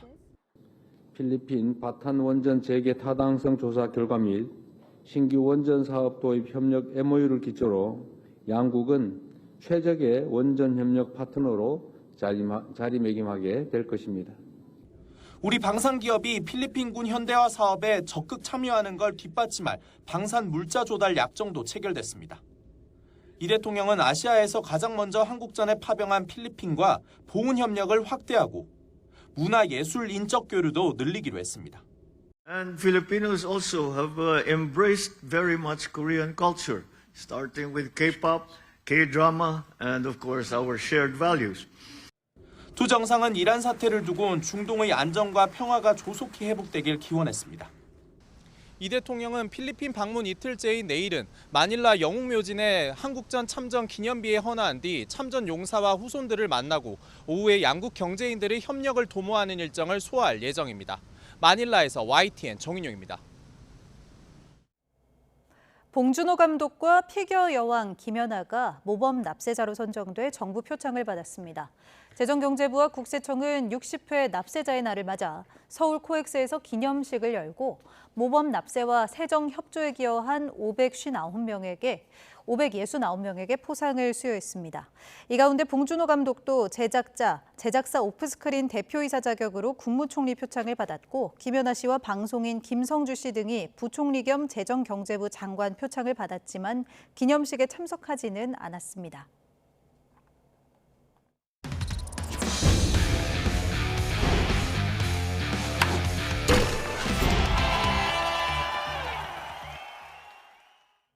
WBC에 출전하는 우리나라 야구 대표팀이 7위로 평가됐습니다. 미국의 MLB.com은 출전국 20개 팀의 파워랭킹을 분석하고 일본이 1위, 미국이 2위, 그리고 우리나라는 7위로 발표했습니다. 1라운드에서 8강 진출을 다툴 것으로 예상되는 타이완은 우리보다 낮은 11위로 분석됐습니다. 올 시즌 프로축구 K리그가 개막 라운드에서 역대 최다 관중 신기록을 세웠습니다. 프로축구연맹에 따르면 지난달 28일부터 2일까지 사흘에 걸쳐 치러진 K리그 개막 라운드 14경기에 들어온 관중은 모두 15만 2천여 명으로 집계됐습니다. K리그 1 6경기의 관중은 지난해보다 1.36% 늘었고 K리그 2 8경기 관중은 지난해보다 무려 98%나 늘었습니다. 특히 이정효 감독이 이끄는 수원 삼성이 서울 이랜드와 치른 개막전에서 2만 4천여 명의 팬들이 몰려 K리그2 단일 경기 최다 관중 기록을 세웠습니다.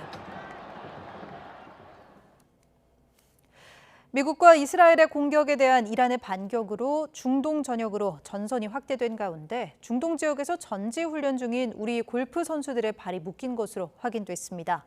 YTN 취재 결과 한국 여자 프로골프 KLPGA 투어의 탑 랭커 A, B 선수를 포함한 프로 선수 10여 명과 초중고 주니어 선수 등 20여 명은 아랍에미리트 두바이에서 전지훈련을 마친 뒤 내일 귀국할 예정이었지만 항공편이 모두 끊기면서 현지에 고립됐습니다. 이들은 훈련 중이던 골프장에 파편이 떨어지는 등 극심한 불안감 속에 숙소에 대피 중인 것으로 전해졌습니다. 이들이 머무는 아랍에미리트는 영공이 폐쇄되면서 항공편이 모두 끊긴 상태로 두바이에 고립된 선수의 한 가족은 정부와 군 수송기 외에는 대피할 방법이 없는 상황에서 영사관 등의 대처가 너무 느려 선수들이 극심한 불안감을 호소하고 있다고 전했습니다. 2026 북중미 월드컵 개막이 100일 앞으로 다가온 가운데 홍명보 축구대표팀 감독이 유럽 현지에서 활약 중인 대표팀 주요 선수들을 만나 몸 상태를 살폈습니다. 홍 감독 일행은 잉글랜드 챔피언십 선수들의 경기를 직접 관전한 뒤 선수들을 만나 면담했고 이어 독일과 네덜란드를 차례로 방문해 선수들의 몸 상태를 확인했습니다. 멕시코의 정세 불안과 출전국 중 하나인 이란의 전쟁 상황까지 겹쳐 어수선한 상황에서 홍 감독은 외부 상황에 흔들리지 않고 지금 할 수 있는 것에 최선을 다할 계획이라고 밝혔습니다. 밀라노 코르티나 단페초 동계올림픽에서 우리나라를 빛낸 스노우보드 최가온과 피겨 신지아가 재학 중인 고등학교에서 장학금을 받았습니다. 운동복을 벗고 발랄한 고등학생으로 돌아간 두 선수의 개학식 모습을 양시창 기자가 전해드립니다. 단정하게 교복을 차려입은 최가온과 신지아가 학교 강당에 나란히 앉았습니다. 친구들은 바로 옆에 앉은 두 선수를 사진 찍느라 바쁘고 다 함께 기념사진을 찍을 때도 웃음소리가 끊이지 않습니다. 아직 고등학생인 두 선수에게 친구들은 올림픽을 향한 여정에 든든한 버팀목이 됐습니다. 슬픈 게 아니라 거의 오열을 해가지고 영상통화 딱 들어갔는데 눈이 좀 부었어요. 너가 제일 빛났고 예뻤다고 연락을 받아서 너무 고마웠어요. 개학식을 겸해 학교에서 마련한 장학금 수여식. 두 선수는 친구들과 선생님들의 큰 환호를 받으며 재단에서 주는 장학금을 받았습니다. 앞으로 더 겸손하게 노력하도록 하겠습니다. 감사합니다. 선생님들과 친구들이 있었기에 여기까지 올라올 수 있었습니다. 최가온은 다친 상태에서도 대역전극을 펼치며 스노보드 하프파이프 최정상에 우뚝 섰고 신재아 역시 쇼트에서 엉덩방아를 찧었지만 프리 연기에서 점수를 만회하며 다음 대회 메달 가능성을 키웠습니다. 포기하지 않고 끝까지 최선을 다한 두 선수의 모습은 친구들에게도 좋은 동기부여가 됐습니다. 또 나도 이렇게 뭔가 발전해서 좋은 결과를 만들어야 되겠지 하는 동기부여도 잘 될 수 있을 거라고 생각을 해서 저도 너무 뿌듯하고. 올림픽 무대에서 우리나라를 대표했던 두 선수는 모처럼 평범한 고등학생 신분으로 돌아가 친구들과 즐거운 한때를 보냈습니다. YTN 양시창입니다.